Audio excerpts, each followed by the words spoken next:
आपने कहा कि कुमारी शैलजा जो विधानसभा चुनाव लड़ रही है, जबरदस्ती इसको लोकसभा चुनाव लड़वाया गया है और ये कुछ समय तक ही रहेगी, इसके बाद सीट खाली। इसके क्या मायने हैं? इसके मायने निकालो ना पत्रकार। नहीं आप हम तो निकाले, आप क्या मानते हैं, मतलब क्या कारण है अभी? हम तो नहीं, आप बताओ पहले फिर बताऊंगा। आपके मुंह से अच्छी लगी ना, हमारे तो चलेगी नहीं। क्या मायने है सर इसके? इसके मायने साफ हैं कि शैलजा जो हैं वो उनकी प्राथमिकता थी विधानसभा का चुनाव लड़ने की, लेकिन उन्होंने ये भी कहा कि अगर पार्टी हाईकमांड चाहेगा तो जो भी वो करने को तैयार हैं। अगर वो पार्लियामेंट के लिए कहेगी पार्लियामेंट के लिए लड़ूंगी।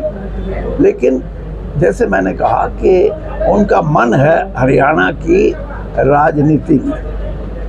देश की राजनीति तो बहुत बार कर ली, 4 बार वो MP रही हैं हरियाणा से, राज्यसभा में रही हैं 1 बार और मंत्री रही कई साल, तब हरियाणा की राजनीति करेंगी, अच्छी बात है। तो क्या जैसे कि आप भी CM का चेहरा रहे हो, आपका भी सपना रहा है CM पद की दौड़ में, तो क्या कुमारी शैलजा भी दावेदारी करते हो तो आपके समर्थन में हो? आप ऐसा है, ये सारी बातें आप अपने मुंह से बोलना, मैं ये सारी बातें अभी नहीं बोलूँगा क्योंकि कई लोग और भी चीफ मिनिस्टर बनना चाहते हैं। फिर वही अब की बार क्या चुनाव हुड्डा वर्सेस कुमारी शैलजा या एक मिनट सुन लो यार, पहले एकदम हुड्डा पे पहुंच गए। ऐसा नहीं है, मैं ये कह रहा हूँ कि एक पद्धति है कांग्रेस पार्टी में। हमेशा कांग्रेस पार्टी कभी किसी को मुख्यमंत्री के रूप में लेके नहीं चलती, और इसीलिए 6-7 आदमी अगर बनना चाहते हैं तो कम से कम अपने मतदाताओं को ये तो कहेंगे यार हम बढ़ेंगे, वोट दो। और अगर अभी कहने वो बढ़ेगा या वो बनेगी तो फिर जो दूसरे बनने के ख्वाहिशमंद हैं वो कहेंगे यार ये तो गड़बड़ होगी। वोटर भी ये कहेगा भाई बनना तो है नहीं, क्यों खाम इसको वोट देके खराब किया।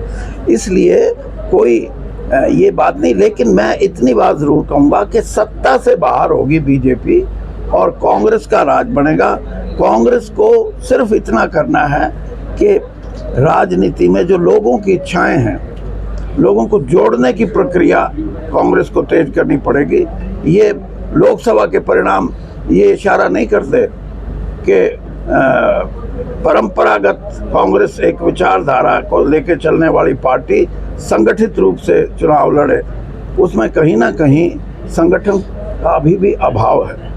संगठन बन के पूरी ताकत से लड़ेंगे तो कोई पार्टी आज हरियाणा के अंदर, बीजेपी क्या दूसरी पार्टियों के भी कोई जगह नहीं है। एक स्पष्ट बहुमत कांग्रेस को मिलेगा, लेकिन कांग्रेस को अपने कांग्रेस और कांग्रेस के कार्यकर्ताओं को पूरी निसंकोच होके उनके जिम्मे चुनाव अभियान।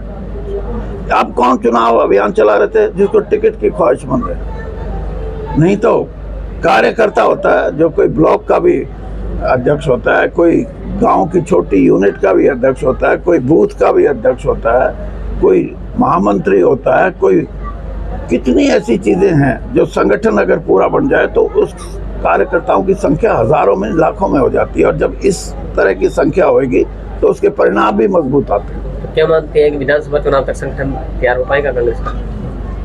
अब उम्मीद तो करनी चाहिए, बाकी तो पार्टी कैसे उसका फैसला करती है, लेकिन पार्टी हित में यह है कि संगठन को जितना मजबूत कर दें उतना ही अच्छा है। विशेष व्यक्तियों पे संगठन नहीं छोड़ना चाहिए।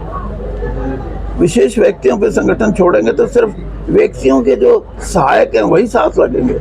आम साधारण जो कांग्रेसी है, जिसकी कांग्रेस में आस्था कांग्रेस की नीतियों से, कांग्रेस की विचारधारा से है, वो पीछे न छूटना चाहिए। वो आगे होके काम करेगा तभी कांग्रेस में